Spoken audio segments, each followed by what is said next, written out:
Well, Mikel, biggest, I guess, week of your career, few dates of your career. You always said that you sleep well, but how do you think the nerves might be on Saturday night? Because on Sunday you could make a bit of history.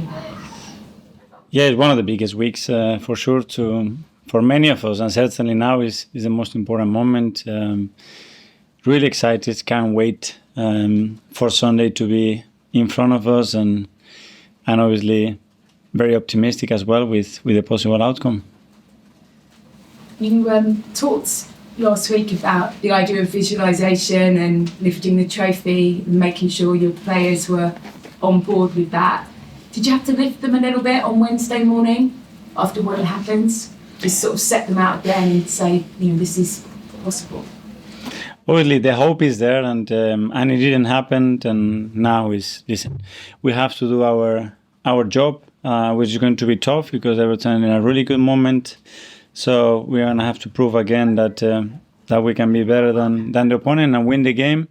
And then, we have to wish for the best. We have to wish for West Ham to have a really good day and help us to fulfill our dream. That's what we're hoping for. And I know David Moyes has been important for you in your playing career. I wondered if you had a little message from him or had a little chat to him on this week, because he can do you one big favour, can't he? Yeah. No, I don't think I need to do that. But he's been instrumental and so important in my career, not only as a footballer but as a person as well. So he could help us to fulfill our dream and my personal dream as well, to win the Premier League. That would be unbelievable. I'll always be in my memory, that's for sure. It's hard to predict what happens on Sunday as it unfolds, but knowing you've kind of got your scenarios, and I wondered what sort of messages or ways of dealing with that pressure on Sunday that you've spoken to players about, because they're going to sense what's happening in the other game, aren't they? Yes, but the only thing that we discuss is, we have to give ourselves the opportunity to live a beautiful day on Sunday, where the dream is still alive and is possible and is football. And once we are there, we just have to live the moment. And the moment is going to be to play like every single week, understanding that, for that dream to happen, we have to win. That's for sure very certain. And then we have to hope again for West Ham to help us to achieve that dream. But that part is on us, and is the only thing that we can focus on. Just finally, for me, if it isn't to be on Sunday, what's the one thing that you're proudest of this season?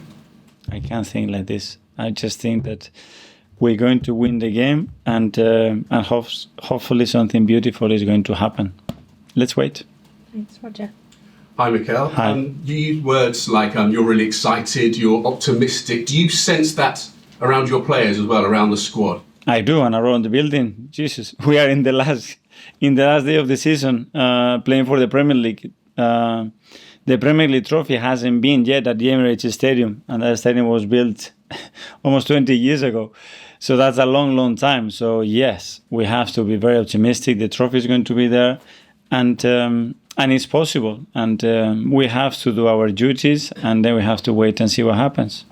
History is against you. I think this is the 10th time that the Premier League title will be decided on the final day, and on each of the previous 9 occasions, the team that was top has gone on to win the title as well. Are you sort of banking on the law of averages, says that some stage that's going to have to change? And that's not going to change, you mean? It's a probability, no? The more something happens, more probably that something else can happen. Let's wish that that's the case. We've seen in the past Manchester City have been in this position. They've managed to get over the line, but they've wobbled, as we saw against Queen's Park Rangers, we saw it against Aston Villa. Does that show that this sort of occasion can get to a team, even like Manchester City? It's really difficult to beat any opponent in the Premier League, and when something is at stake as well, obviously that task becomes more and more difficult, but that's not in our control, that's for sure. I think after Manchester City got the win the other night against Spurs, a lot of people were talking about they've got one hand on the trophy and so on, almost talking as if the job was as good as done. Is that a little bit disrespectful to West Ham as well, as you say that in the Premier League you've still got to go out and win these matches?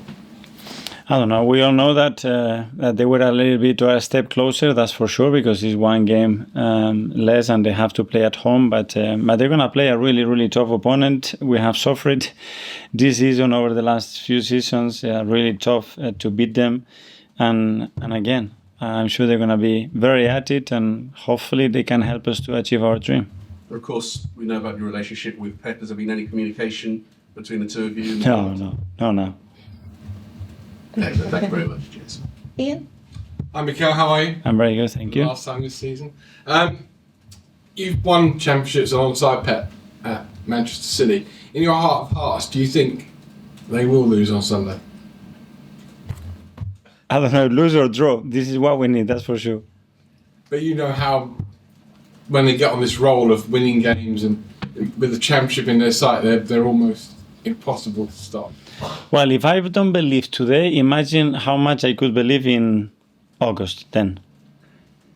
Because then, from August, 38 games against Manchester City, what they've done in the last 12, 13 years as a club, what we have done in the last 20 years in the Premier League, we have zero chance then. We cannot start like this. We have to believe, for sure.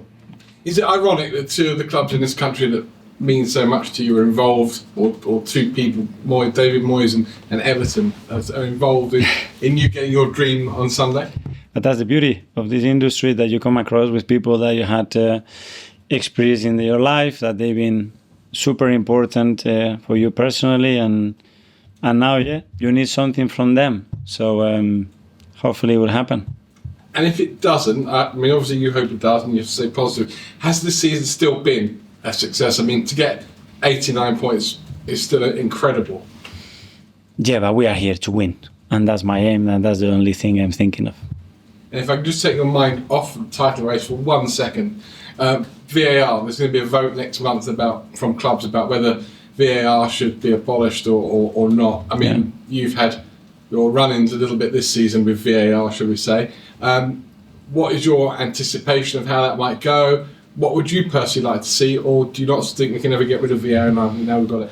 I haven't been part of those meetings, so I want to have a meeting with the club next week and then understand where these points are coming across, what happened in the last few weeks to get to this position, and then we will decide what our position is as a club and see what happens. You'd like to put your point across to the club before they go and vote?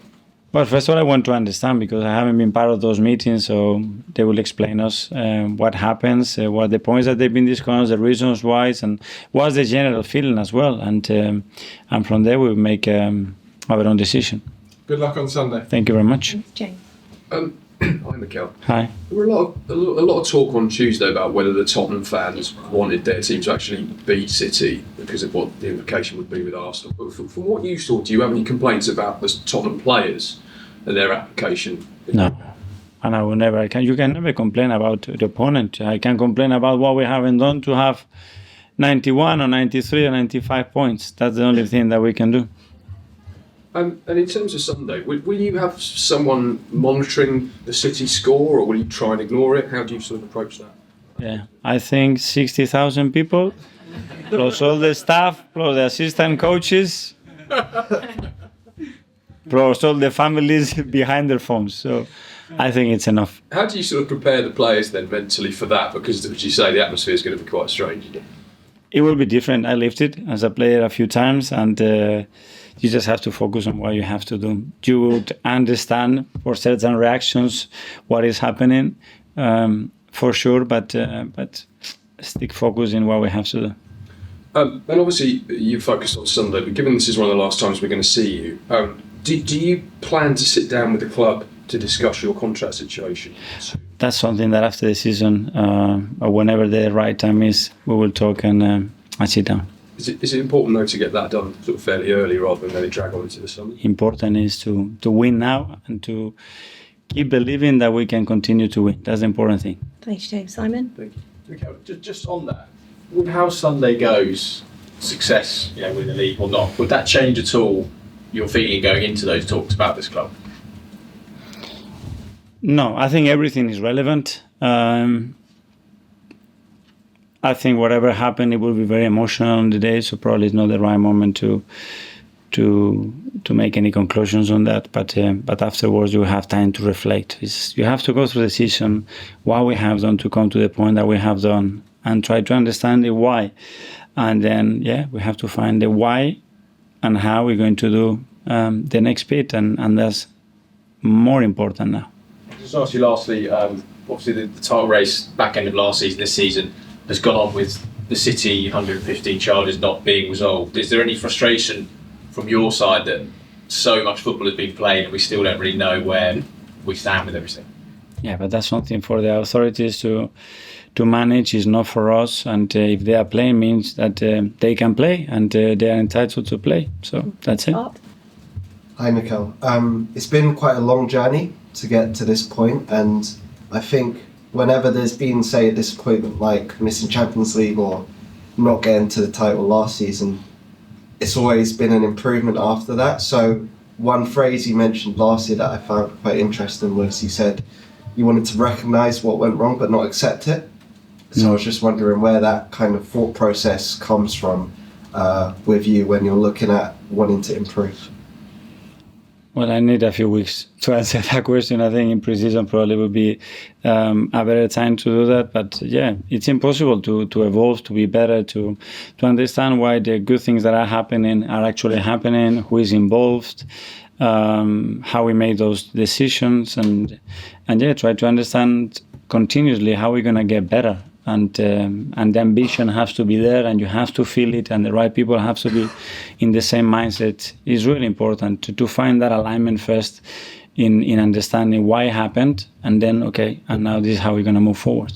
And in terms of belief, when, I guess, did you feel it, not just from yourself, but from, I guess, everyone in the building, not just players, but staff as well, that being in a moment like this was possible? I think it's something that happened gradually. I think you see the signs of we have a lot of stability from ownership, from the board. Then you start to make very clear decisions strategically in relation to the squad, then to the staff. Then you see how people work every single day and how much they want it.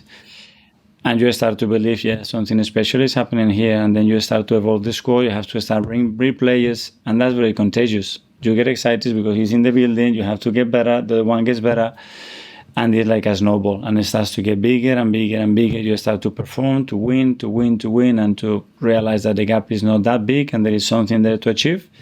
On top of that, you have the people that we have supporting us every single day, home and away, with that belief, and that generates unbelievable energy for the club. Was there a moment you could sense that kind of change? Or It was probably last season, definitely. When you see yourself, especially in the first part of the season, when you take off and you are playing the way we're playing, that, we can reach that level. Now the question is, can we maintain it for 10 games, 20, 30, 38, for 2 seasons, for 3 seasons? Can we actually win it? That's something else that we have to prove that we can do. Just Kaya. Oh, Mikel, just on that, you mentioned the need to maintain it for 2 or 3 years, and you've been able to do it for 2 years against this Man City side, but some people are always taking it for granted that Arsenal will be at the top next year, but obviously it's a very young squad. Are you confident that this team can keep challenging and keep winning the titles over the next season? Yeah, I think that assessment has to be done after this season, understand where we are, and then you have to look at the picture, put it, and say, I feel it. It's very important. If you go there and you have to still tweak things and move things or move people or players, whatever it is, you really need to have that feeling. And I think we all had the feeling from pre-season and bringing the players early, we have a chance here. And how important is it this summer to go again? Obviously last season, came second, went out, got Declan Rice big deal, you got the business done early, as you said. How important is it to do something similar this summer and to try and sustain it regardless of what happens on summer? Yeah, that's the ideal scenario. Every club wants that. We want that as coaches, and for the players especially, you want that. And then for the team, for the environment, when you do that, something clicks, something starts to build there, and it's really important because it starts to give you momentum. But there are Euros this season and Copa America, so it might be a different summer. Are you saying that to the board? Are you saying in these meetings that it is really important that we keep this level up, we sustain it, we don't rest on our own? It's something that we all know. You know, if we all be given the choice, it's clear what we all want to do. It's not the manager or the coach.